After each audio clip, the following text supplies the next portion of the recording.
went into this, and I'm sure you all would agree this turned out absolutely spectacular. So please join me in giving them a round of applause.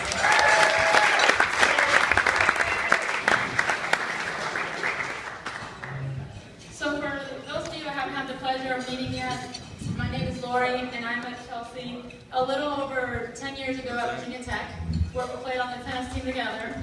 And we also lived together during college and after college until last year when we both moved to different towns. But ironically, when we first met, we weren't the best of friends. In fact, we were opponents. We were standing on opposite sides of the net, and the 3 out of 5 set tennis match against me was the only thing standing between her and the Virginia Tech tennis team. And I actually don't remember the score or who won that match, honestly, but Lying through her teeth. But I always remember thinking, how could this girl be so nice and so polite in such a highly competitive circumstance?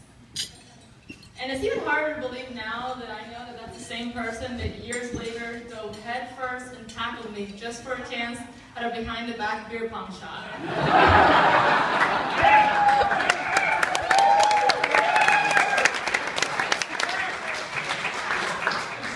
But in all seriousness, after we shook hands that day after our match, that was the last time that Chelsea and I have ever been on opposite sides of an issue.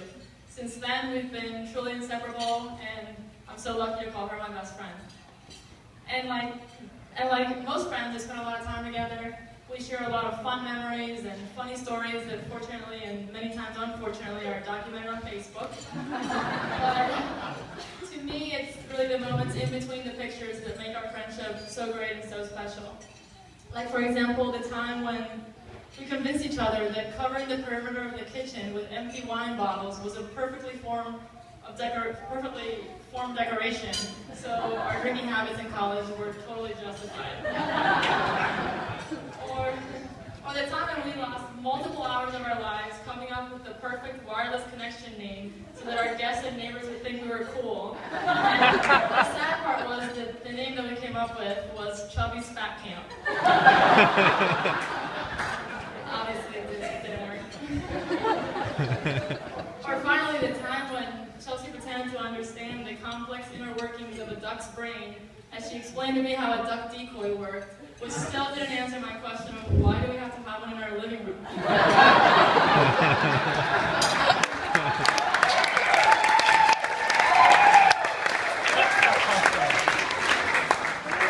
eventually realized that the answer to that question was because she really liked the guy that gave it to her as a gift.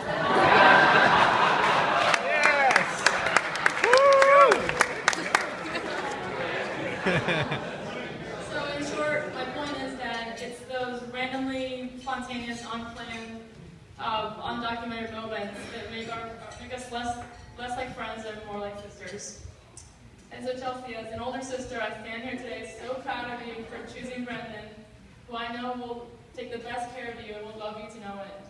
And I know this because as incredibly stunning as you look right now, Brendan and I both know that it pales in comparison to the person you are on the inside.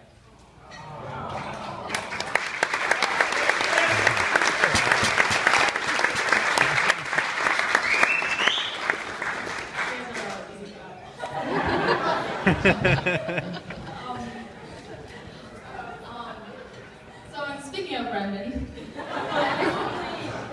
recently for one of the bridal events, I had the opportunity to ask them questions about their relationship separately, and there was one question that really stuck with me. And that was, what does Chelsea like most about Brendan? And I asked Brendan first, and his answer was, and I quote, that I fix things of hers when they are broken. So let me just rephrase that. According to Brendan, Chelsea finally found the man of her dreams, the man she wants to share the rest of her life with, the man she wants to have a family with, just because he has that oh-so-dreamy quality of fixing things. Yeah, and I'll be honest with you, that was the head scratcher for me when I heard it too. Then when I asked Chelsea the same question, it all made sense. Her on-the-spot, unrehearsed answer was that he has the biggest heart and is the most generous and genuine person she's ever met. I immediately realized that Brendan's answer was pretty much a more practical way of saying the same thing. fixings for Chelsea, but he will do anything for those he cares about.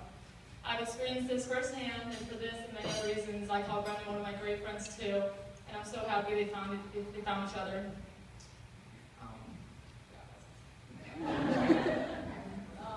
And as all of you here would vouch, all of you that know them well, Chelsea and Brendan are incredible individuals, but as an even stronger couple, they've taught me that it's not so much about finding the perfect person as it is about finding the person that perfectly complements your imperfections. So I started the speech talking about tennis, so I'm going to end it the same way. I'm sure some of you have heard the saying, love means nothing to a tennis player, in reference to the tennis scoring lingo where 0 is called love. But I'm much more certain that all of you have experienced personally that love is everything in life. So please join me in congratulating Mr. and Mrs. Carroll and wishing them all the love and happiness.